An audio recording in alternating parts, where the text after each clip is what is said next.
Today we are going to discuss the definition of basis for a topology. Topology हम लोगों ने discuss कर ली, definition क्या होती है। अब हम उसके बेसिस के बारे में डिस्कस करते हैं कि आप उसके बेसिस किसे बोलते हैं। ठीक है, तो उसके लिए हम बोलते हैं कि let us take some set x. एक एक्स एस सेट है हमारे पास, तो उसमें बेसिस क्या होंगे। Then a basis for a topology on a set x, ये क्या होगी, एक कलेक्शन होगी।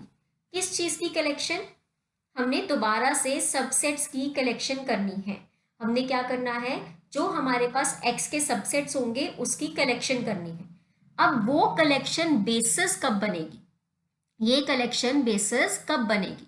पहला पॉइंट कि अगर एक्स का कोई एलिमेंट आप ले रहे हो, उसके कॉरेस्पॉन्डिंग उस कलेक्शन में एक सबसेट आना चाहिए जो उस एलिमेंट को क्या करेगा, कंटेन करेगा।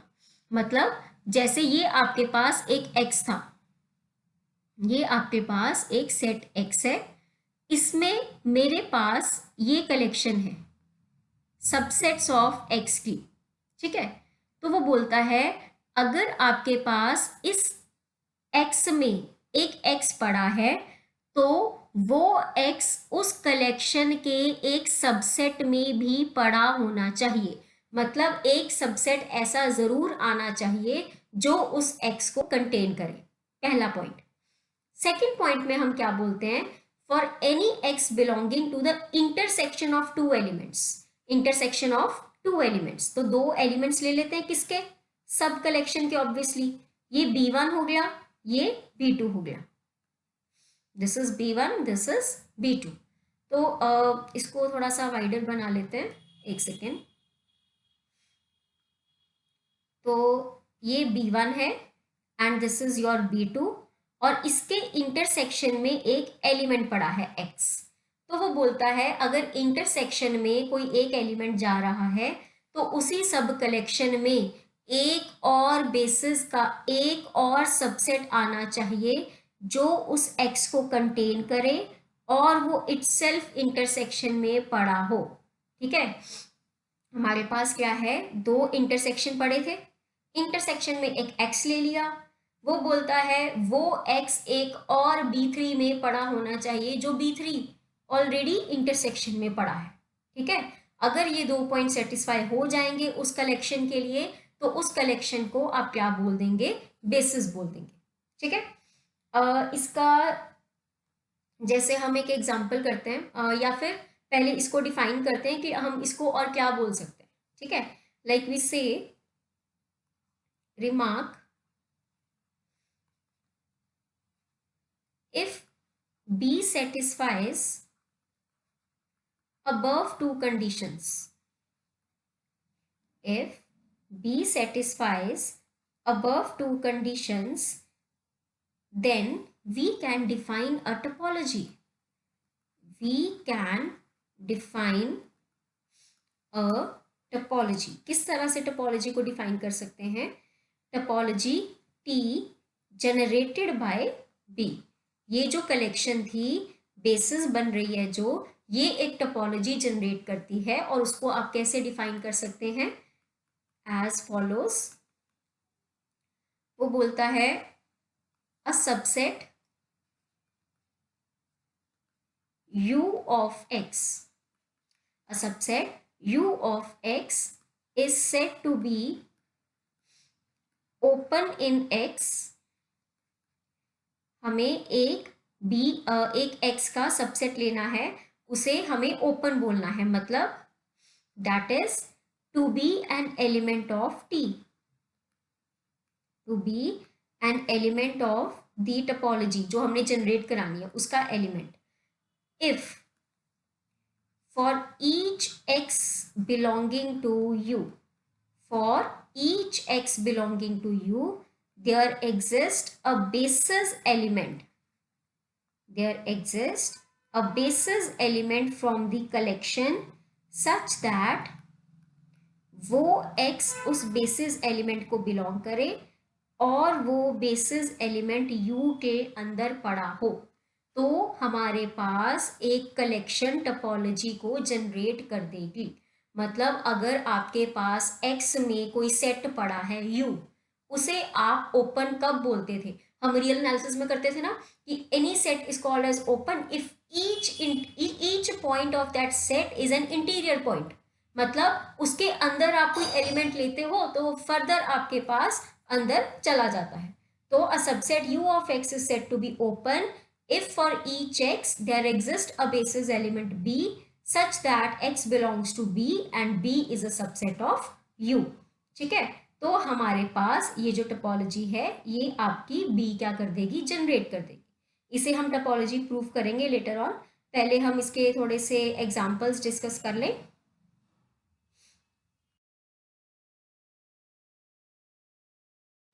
तो हमारा एग्जाम्पल रहेगा, let us take some collection. Let B be the collection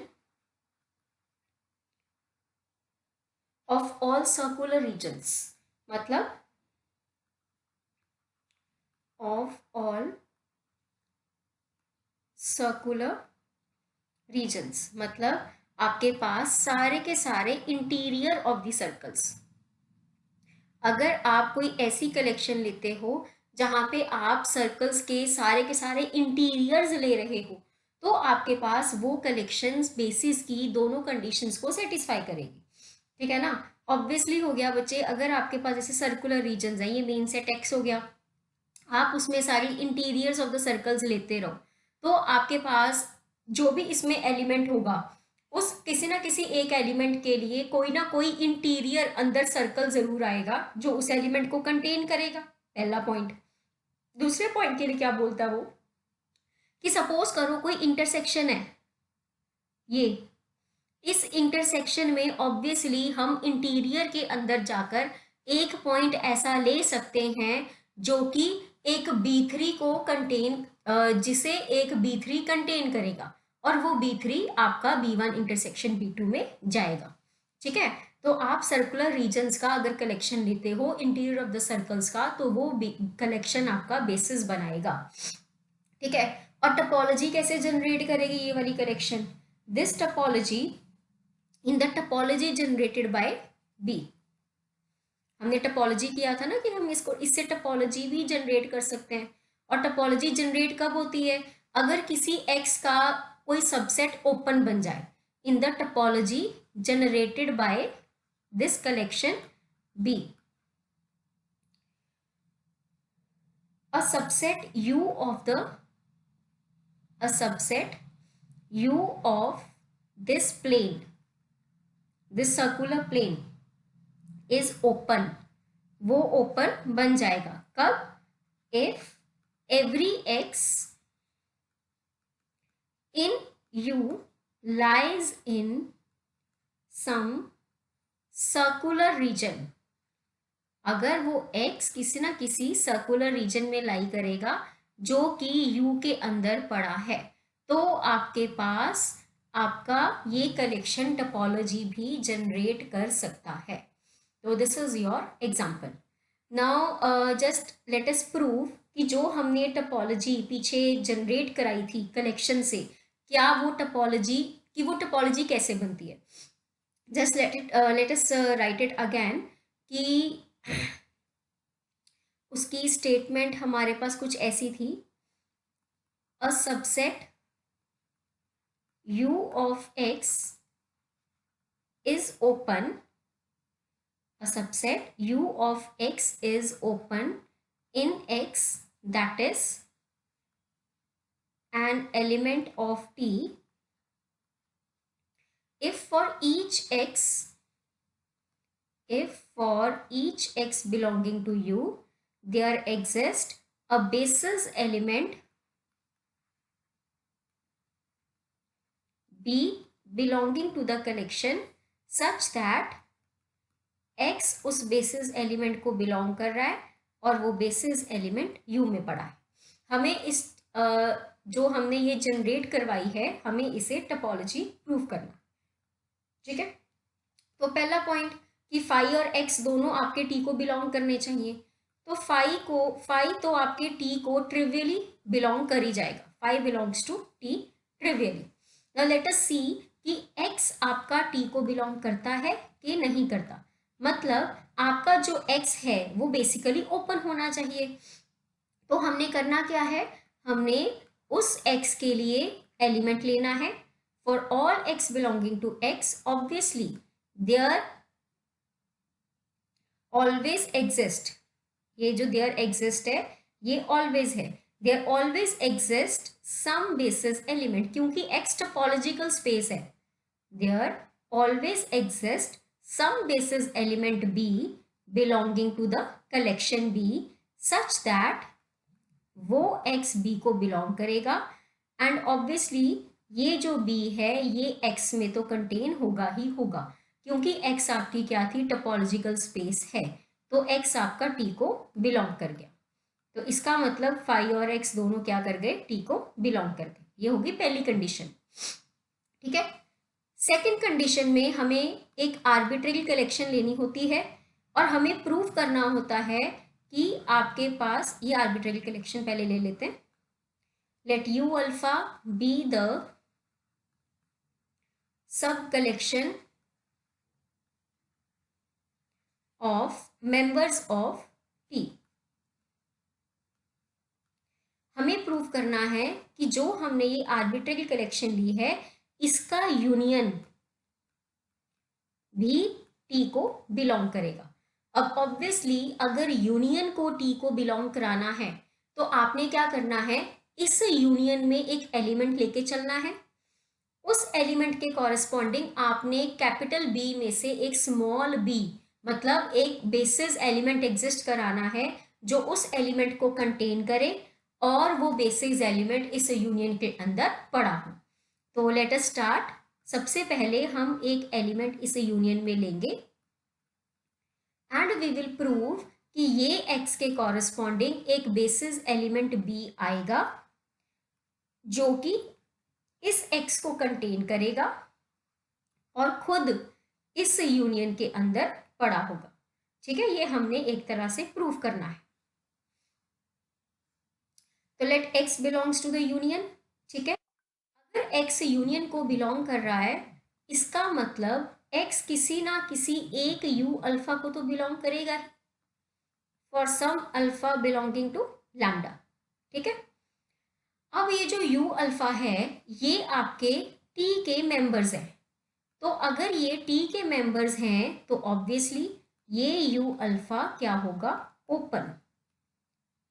तो क्योंकि ये u अल्फा आपका ओपन है as u alpha belongs to t for alpha belonging to lambda, तो इसका मतलब therefore for x belonging to u alpha there exists a basis element b such that x उस basis element को belong करेगा और वो basis element union और basis element u alpha के अंदर पड़ा होगा. ठीक है, for some alpha belonging to lambda. अगर ये b कुछ u अल्फा में पड़ा है तो ऑब्वियसली आपके पास there exist x belonging to, हम लोग लिख सकते हैं for x belonging to u alpha, है ना.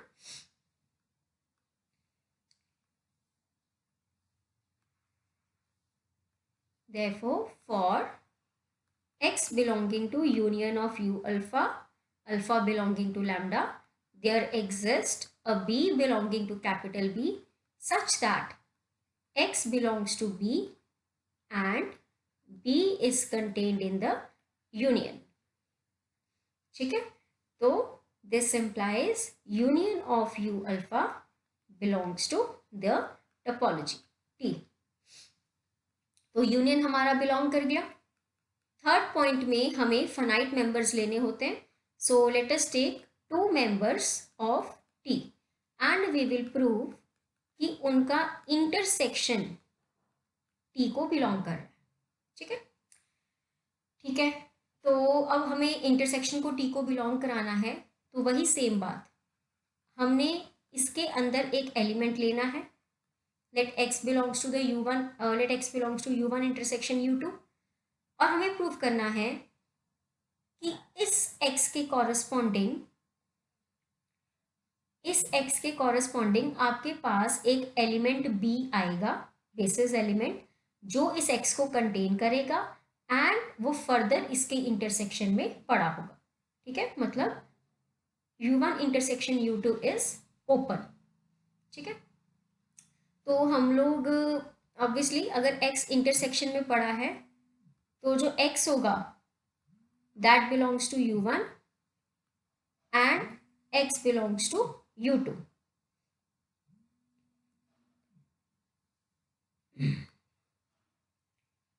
ऑल्सो